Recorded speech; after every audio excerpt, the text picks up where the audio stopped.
Et bonjour, je m'appelle Christophe Carotenuto, alias Stan. Mais là je m'entends très rhétorique et tout, tu sais.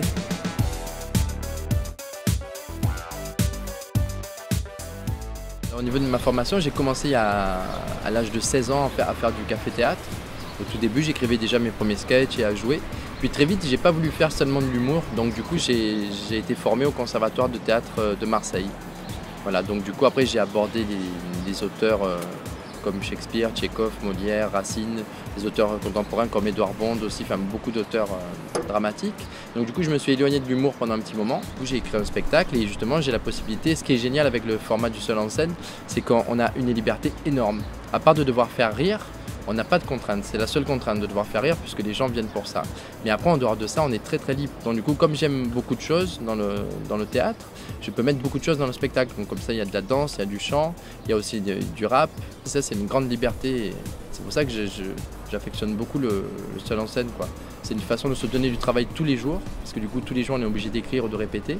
Et après de le jouer aussi beaucoup, parce que maintenant avec l'économie c'est très difficile de monter des pièces et de jouer longtemps, alors qu'un spectacle seul en scène, on peut le jouer vraiment des centaines de fois, ce qui est quand même un privilège.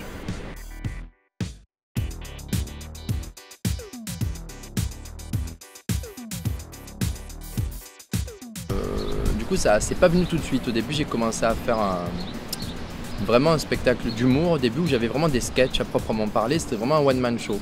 Et après, parce que ma passion, ça a toujours été le théâtre, en tout cas, pas forcément de l'humour. C'est-à-dire qu'après ma formation au conservatoire, c'est vrai que j'ai été nourri des grands auteurs et du coup, ça nous construit et ça nous porte. Donc ça m'a toujours tenu.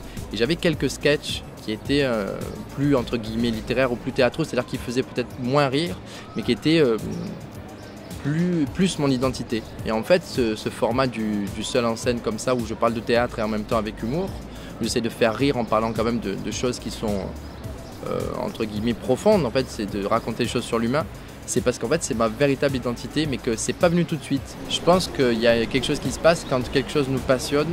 Je sens qu'en fait, les gens sont... C'est assez touchant, en fait, je comprends pas. C'est assez mystérieux que les gens soient intéressés par ce qui m'intéresse, je trouve.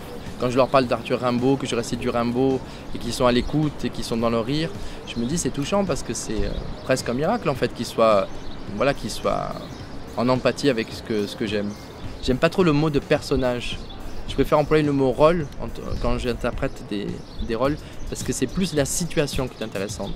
C'est la situation qui a joué. Parce qu'en fait les personnages n'existent pas. C'est soi-même, on parle de soi-même. Et c'est vrai que par exemple dans le spectacle je joue par exemple une femme enceinte.